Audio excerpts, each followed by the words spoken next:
Okay, my patrons voted for this topic, but I really wasn't thrilled with this choice, because I honestly tried watching Genlock before, and I really hated it. I'm a big advocate of the watch 3 episodes before judging a series line of thinking, and that was really my intention. But when Genlock's first episode aired, I tried watching it, and I hated it so much that I just dropped the whole series right then and there. But that's not really fair. Like I said, you should try to watch at least 3 episodes before casting judgment. The show spends the first 2 episodes setting things up and establishing the characters, so you can't really judge the show for what it really is trying to be until after you get through past all that setup. So buckle in, everyone. Let's really dive into Genlock this time around and really judge it for what it's worth. So episode 1 starts with our hero, Chase, introducing his girlfriend Miranda to his mom and his sister through a hologram system. But bad news approaches and our heroes need to head out to help fight in the war as pilot fighters. I'm sure the first thing you all notice is the animation, because it's kind of bad. It's clear the animation engine was built with the purpose of animating big machines, because everyone moves like robots. The characters are stilted and their facial expressions never fully sell their emotions.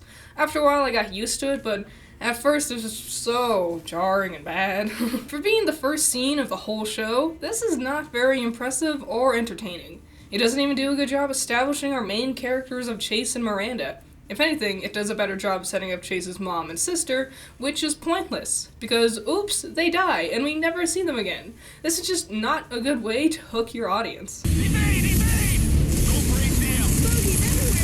Okay, what the hell is happening? I have absolutely no idea what is going on. A massive problem with this show is the fact that our center conflict is never explained to us. Who are we fighting? Why are we fighting them? What does this evil smoke crap do, exactly? Why is any of this happening? We then just dive into a 20-minute long fight scene and it's stupid. Rather than tell us anything about the world or the plot or better develop our characters, they just hope this half-assed fight scene will be enough to sell the show. Also, this fight sucks. Like, this does everything they teach you not to do when creating a visual medium. First of all, I can't tell who's who. The sunset color makes everything dark and orange looking. At a glance, I can't tell which ships are the good guys or the bad guys.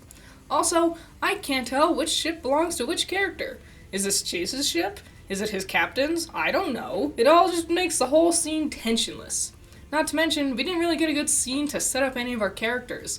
There's Chase and Miranda, and that guy, and this dude, and that boy. I don't know who they are, and while wearing their pilot helmets, I can't tell them apart. The only one I can recognize is Chase, and that's because he's the only one who isn't a white guy. So the fight goes on, and the baddies show up with something that looks like it walked right off the set of Horizon, and everything looks bad. But Chase decides to sacrifice himself so the rest of his squad can escape. 4 years later, Miranda is still upset about it, but has also started dating Brownie Boy over here. Suddenly, there's a big meeting with Dr. Weller, who is voiced by David Tennant. Yes, charmed. Dr. Rufus Weller, ESU. Yeah, no colonel. It's no secret Genlock has a star-studded cast. It was all over its marketing. Michael B. Jordan, Dakota Fanning, Maisie Williams. Now, no one does a bad job with their vocal performances. Hell, Dakota Fanning and Maisie Williams' performances are actually really good. But if I had to gripe about any of them, it would be David Tennant here. Like I said, he's not bad. He's just not really doing anything impressive. He never quite nails that stuttering thing Dr. Weller does. Oh, come now. You don't think your health is the only thing being screened at your health screenings, do you? I just don't understand why RT would drop a ton of money to hire him when they could have gotten just as good a performance, or better, by using someone in-house. Joel Heyman specifically comes to mind. Anyways, Dr. Weller says the Vanguard are doing a special science thing, and the crew gets called out into a border patrol mission before we can go into greater detail. So Miranda, Brownie, and Grumpy go on the field, but get ambushed by the Union. However, suddenly 2 awesome mechs show up and save the day. Once the team returns, they question the commander and the doctor about the mechs they saw, and Weller explains it's the new project, Genlock.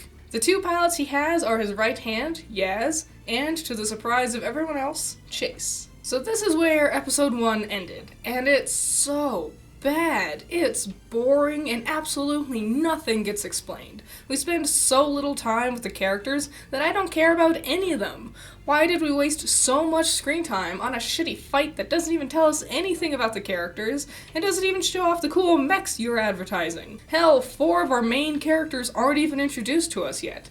Instead, we spend time with Miranda's boring team and Miguel. There's never any kind of hook for the audience. It doesn't show any promise or potential for the show to improve moving forward. After only watching episode 1, it just feels like a cash grab, not a passion project. So we start episode 2 with the doctor explaining what Genlock is and how Chase is still alive. See, only certain people who are born with specific neurons or whatever are compatible with the Genlock system. Chase was confirmed to be incompatible, so when they heard about his crash 4 years prior, they did their best to save him. His body's all banged up, but he's still able to hologram himself around just fine, and all you need is your mind to pilot the Genlock mechs. Okay, cool. Now end the scene. End the scene, please. Just end the edit. I hate it when shows do this. I don't care about the science of our mechs. I just want to see some fucking mechs. Miguel is like my favorite character at this point. He's very endearing. You, lost weight. This show is full of characters sitting around and explaining things to each other. They try to throw in some humor to help with these long, boring scenes, but it's just not funny. Well, I was going to talk about what the Union would do to you, but clearly your colonel is the bigger threat. Holding for laugh. No? Well, moving on. Finally, we see the rest of our cast roll in. Cammy, Kazu, Valentina, and Rob. Watching the opening, there doesn't seem to be a mech for Rob, so I imagine he'll be like a support kind of character. Like the person who sits at the computer and tells the heroes what to do. His jokes have landed the best out of the episode so far, so his character is one of the most likable at this point. Okay, everyone who can't ken what's up with the mad scientist here, say aye. Yes, aye. We get a basic idea of our characters' personalities with the scene too. Yaz is harsh, Valentina is cool, Kazu is restless, and Cammy's excited. A fun rainbow of personalities that episode 1 desperately needed. Chase and Miranda aren't doing so hot, but with him learning about her dating Brownie, and her being upset that he's kept the fact he's been alive this whole time a secret. The issue between them lasts for most of the season. It's not terrible, it's just something we've all seen before. Every time Miranda and Chase are alone on screen, I get kind of bored. You couldn't have waited like 10 more minutes? Oh, Rob is a bad guy.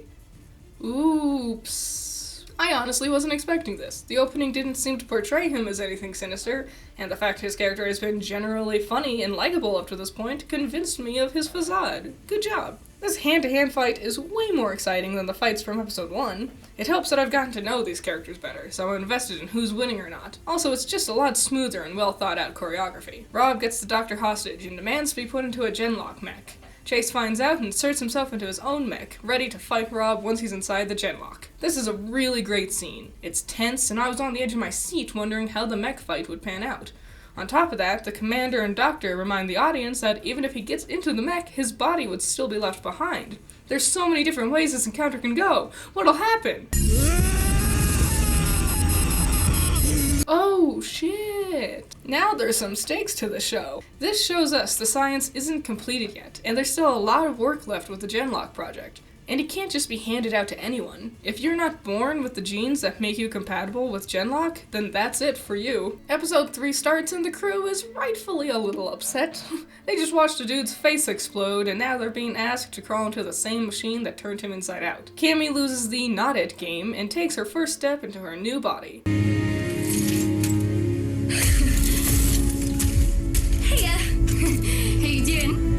Seeing how awesome it is to be a 4-story tall super machine inspires the others to jump in as well. This scene is probably my favorite from the season. They learn to pilot their mechs by playing games with each other. They play baseball and tag and capture the flag. It's a fun and easy way for the characters and the audience to understand how the mechs can work. On top of that, this is a fun way to have the characters bond a little. We get to see their personalities start to shine, and they're starting to build their friendships together. This might be the smartest scene in the whole show. And Chase diving in to show them how someone whose experience could handle capture the flag also shows the audience the potential the characters have with using the Genlock. Pretty high praise for this scene, I know. Unfortunately, most of the rest of the episode is a drag. Genlock suffers from pacing issues. Every scene feels about 2 times longer than it needs to be. If the scenes were tighter, then honestly the show could have been 4 or 5 episodes long. But in a better world, that time saved by tightening the script could have been used to better develop the world or characters. Episode 4 starts with Weller giving the team some vital info on the mechs. There's this thing called uptime. Basically, they can only spend a limited amount of time inside their mechs, otherwise they'll have their minds stuck in the machines. Honestly, this stuff sounds like the mechanics for a video game, and that's not bad. I want that now. It also gives the excuse to have the heroes get out of their mechs every now and then. It gives them a chance to fight hand-to-hand and is also a factor that challenges the team. So the team gets some time off and they're bored as shit and they're not allowed to leave the base. So they end up deciding to hop into this world's version of the internet and game together. On the surface, this scene might feel a little unnecessary, but it's helping to show us how the team is continuing to bond with each other. And it also gives us deeper insight on our characters. The way they've designed their avatars tells us a lot about their lives and personalities.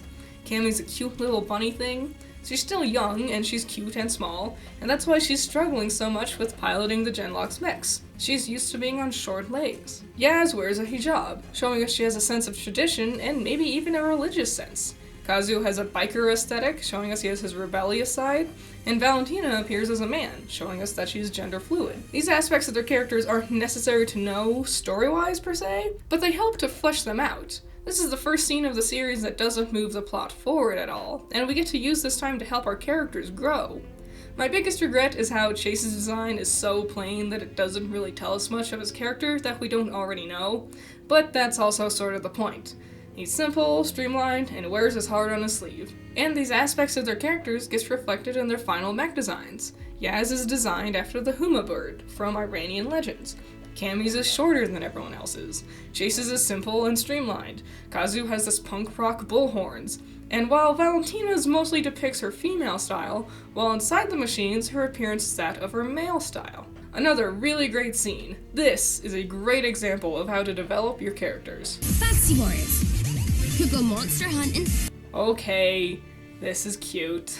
Unfortunately, their time is cut short due to an emergency mission, meaning the team gets to use their Genlock mechs in the field for the first time. This encounter is a good look at our team's different abilities. Kazu charges forward almost like a berserker. Valentina is good at sniping. Cammy kinda sucks. She tries to avoid shooting human targets and her aim is kind of off. She's clearly flustered and struggling to use her mech to its fullest potential. And then this thing shows up. Seemingly another Genlock mech that they'll dub Nemesis. Which, I thought that name was taken, but, it's fine, I guess.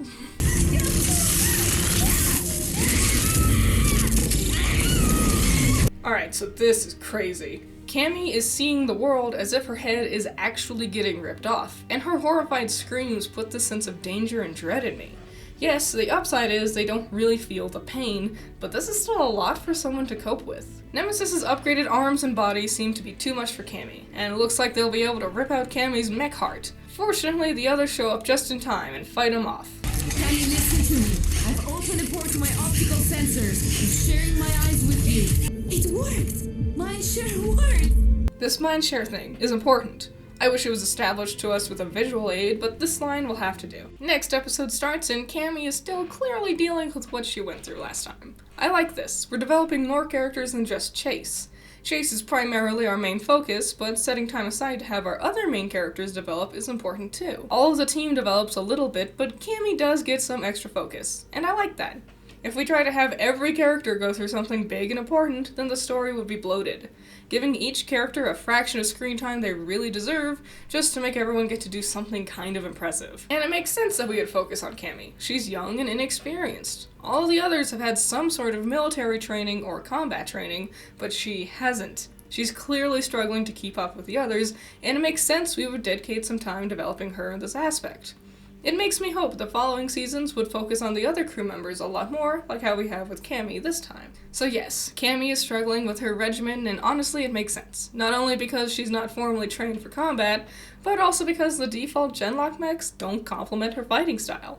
Her legs are too long, so she's struggling just with walking, let alone firing a gun or winning a fight. Cammy hacks into her own mental code and manipulates her emotions to give her a ton of confidence. Unfortunately, it makes her go a little berserk, and the others have to stop and take her out of her mech. Having the team actually talk to Cammy about war nightmares and coping with the stress of it is a nice touch. Just another good scene where we can clearly see the characters bonding. Not just to Cammy, even though she is their focus, but to each other in general. Most importantly, Dr. Weller also seems to take Cammy's outburst into consideration and gives the team upgrades specific to each character. It shows us he's not trying to make a one-suit-fits-all kind of model, and he is really paying attention to what would really help the team. Yaz gets an arm laser, a new sniper rifle for Valentina, Kazu gets a katana, and Cammy gets drones that assist her with aiming. Dr. Weller is realizing he can't expect each of them to fight the same way, so customizing each upgrade to fit the characters' fighting styles and personalities makes sense in-universe. Cammy was struggling with aiming in general. Rather than expect her to just become a master at using her guns, give her a drone to help her out. This way, she won't be worrying about it, and it'll be a better help in combat. Kazu was already charging in headfirst into their fights. Rather than have him bash up his mech's armor all the time, give him a weapon to use instead. And Valentina was already good at sniping. Give her even more range. Chase gets an upgrade too. Miguel specifically went out of his way to design a set of wings on Chase's mech. You just haven't been the same, man. You are meant to fly. I told you, Miguel is my favorite. The team set out and realizes that the base that they were about to blow up has POVs inside, including super scientist Henry, who is voiced by someone, and I love him. But uh-oh, SpaghettiOs, Nemesis is back and the team have to fight him off again. Okay, remember when I said this line was important? It worked! Mine sure worked! This is why. Somebody help! Can't get a shot. He's gonna take her! Cammy, I can't see him. The Genlock pilots have the ability to mind melt with each other. Since their thoughts are just floating around the same internet server as each other, they have the ability to interact and benefit. Whether it's just being able to see through each other's eyes or even help out in combat. I actually love this. This might be the smartest element of the Genlock suits to me. Having them team up shows how much their friendships are growing. Their mind melting goes from being a quick second on screen to being longer and longer the more their bonds grow. Seeing the actual growth of their friendship is one of the strongest aspects of the series. This also adds a much needed human element to the fights. And since it's their whole bodies dancing around and helping each other, it's much more visually entertaining than just cutting to a person sitting in a cockpit. Only you. And the other mecha that talked like you. What? He was supposed to sound like Chase? My biggest gripe with Nemesis is how much distortion is on his voice. I can barely understand what he's saying half the time. Subtitles would help, but I watched this on Verve, and there was no subtitle option. So fuck me, I guess. But yes, the episode starts with the backstory of Nemesis and how he is technically the real Chase. See, after the crash, the Vanguard made a backup save file of Chase's mind and stored it in the cloud. The OG Chase's mind was captured by the Union and became a corrupted file. So now they're using their backup save file instead. So let that be a lesson to you kids. Always save a backup of your important projects. At first I rolled my eyes when I heard this is the direction they decided to go with for their villain, but honestly it makes sense. Rather than bullshit some random enemy out of nowhere, let's make it the guy who's already considered their strongest pilot. The characterization of the Union is already underdeveloped. Don't waste time trying to write an entirely new villain 2/3 of the way into the season. But it's bad news bears because Nemesis is back, again, to attack their base directly. The team does their best to hold them off, but unfortunately there's just too many of them. The Union breaks through their defenses and into the base, and the team realizes that while their mechs are indestructible, the Union could still kill them if they found their bodies inside. Chase stays behind to hold off Nemesis, while the others go back to get their bodies and find an escape route. Take it with my compliments. Oh my god, did they just kill David Tennant? Like, I know I said his performance wasn't amazing, but I still enjoyed the character. Unfortunately, things get even worse after firing their mega laser. If your base has a giant laser on it, why didn't you start with that? And a cloud of evil black dust engulfs the base, along with everyone they've met so far. So that sucks. Honestly, once this happened, my heart dropped. While these B characters haven't really been developed or anything, they at least offered some good moments. Specifically, we've been shown how much they're friends with our team, Chase especially. Seeing this black cloud just engulf them all was really a sad moment. The team escapes, but their spirits are low, and unfortunately Nemesis and the Union keeps finding them no matter how far they run. To make matters worse, Chase is now hearing Nemesis while he's in his mech. Cammy figures out Chase is hearing Nemesis, and the Union keeps tracking them because of their genlock suits, meaning they can't get into their mechs for an unknown amount of time. This scene is the first real disagreement between our characters, and also shows our heroes questioning what it is they're supposed to do.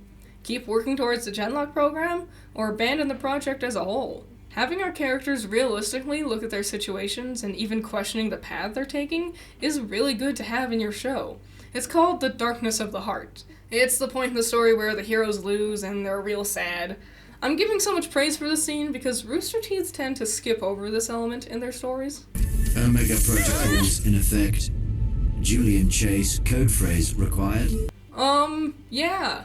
So this robot is David Tennant now. You expect them to pay that much to get this guy to record for a character just to off him in season 1? The only disability in life is a bad latitude.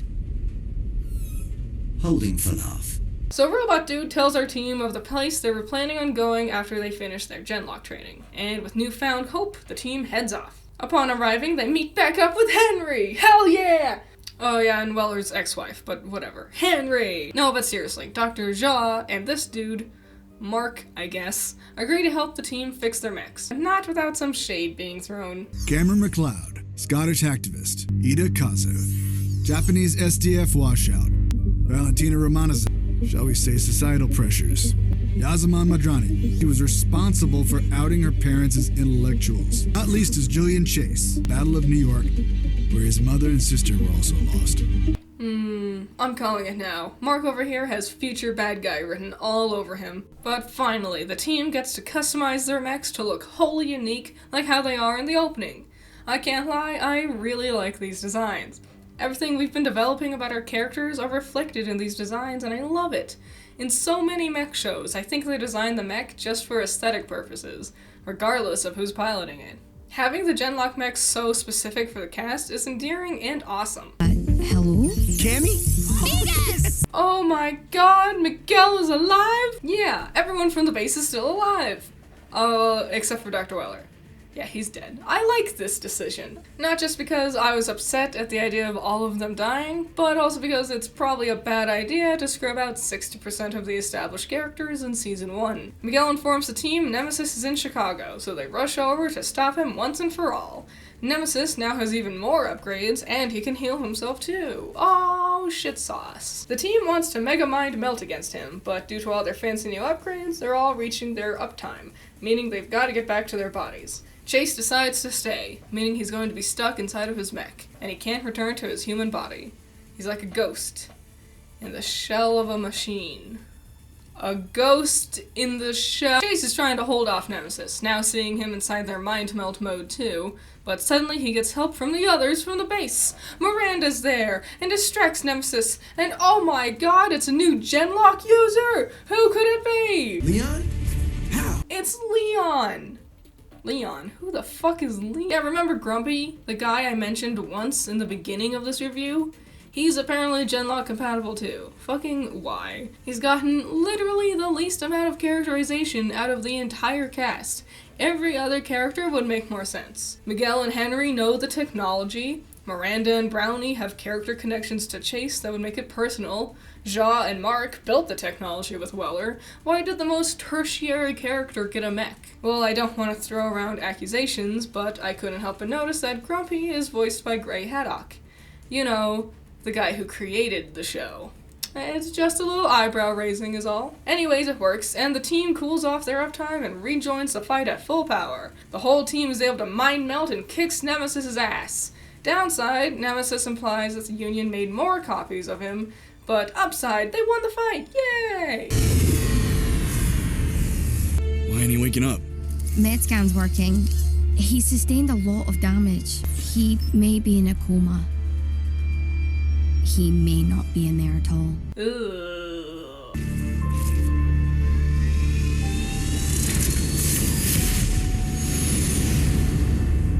So that was season 1 of Genlock. I'm gonna be honest, I expected to really hate the show. When my patrons voted on the topic, I was a little bummed out about it, and before actually watching, I was gearing up to tear it apart in my review. But actually, I ended up really enjoying it. So thanks, patrons, for suggesting it. It does have a lot of room for improvement. The comedy is nothing spectacular, and the fact we never learn about our enemy is a huge hindrance for the story. There's no real plot, per se, other than just war, which isn't bad. It's just like, I would want a little bit more in a future mech story.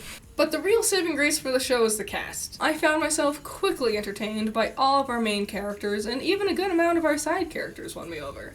The growth of our teams' friendship is really well written and fun to watch, using their ragtag ensemble of personalities to their fullest potential. Really, the worst thing about the show is that shitty first episode. It's amazing how actually bad it is compared to the rest of the show.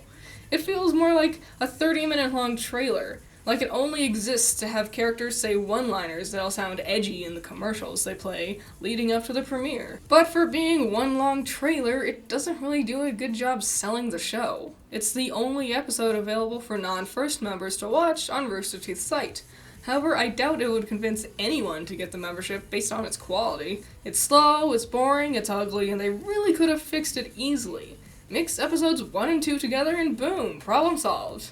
Cut down the big dumb fights from the first episode, and cut out the extra dialogue and explaining the science of the mechs, and stick them together. Genlock has already been confirmed to get a second season, and I might just want to check it out. I'm curious how Roosterteeth will move forward with the show, and if they'll be able to improve the show and smooth out some of those rough edges.